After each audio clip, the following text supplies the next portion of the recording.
म चाहिँ आज अब सबैले कविता सुन्दा नारीको मात्र पीडा देख्छु।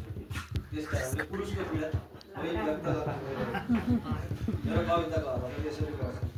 सबैले नारीकै मात्र कथा सुन्छन्, सबैले नारीकै मात्र कथा सुन्छन्। आँसु देख्दा सहानुभूति भन्छ, आँसु देख्दा सहानुभूति भन्छ।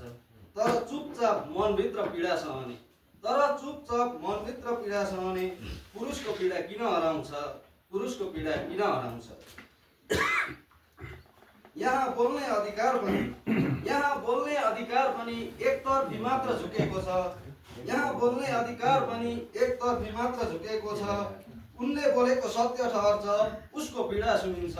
उनले बोलेको सत्य ठहर्छ, उसको पीडा लुकाइन्छ। हड्डी भाँचिए पनि चुपचाप बस्नुपर्ने, हड्डी भाँचिए पनि चुपचाप बस्नुपर्ने। आँखा रसाए पनि नरोउनु पर्ने। तिमी बलिया हो भन्दै मनभित्र दुःख सहनु पर्ने, तिमी बलिया हो भन्दै मनभित्र दुःख सहनु पर्ने।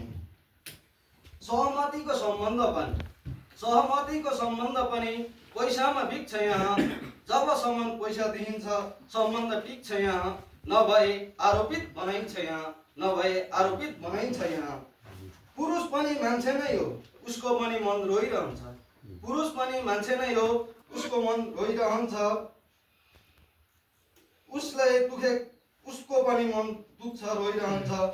भावनामा बदलिएर बाँच्नु भनेको मनभित्र दिन दिनै मर्छ। भावनामा बदलिएर बाँच्नु भनेको मन दिन दिनै मर्छ। बराबरी भन्ने शब्द, बराबरी भन्ने शब्द बाँच्ने तरिकामा हुनुपर्छ। बराबरी भन्ने शब्द बाँच्ने तरिकामा हुनुपर्छ। नारी र पुरुष दुवैको सम्मान एउटै हुनुपर्छ। नारी र पुरुष दुवैको सम्मान एउटै हुनुपर्छ। एकको पीडा मात्र देख्ने, एकको पीडा मात्र देख्ने होइन, दुवैको कथा सुन्न सिकौँ। साँचो न्याय समाज बनाउन आजैबाट हामी बदलिन थालौँ। साँचो न्याय समाज बनाउन आजैबाट हामी बदलिन थालौँ।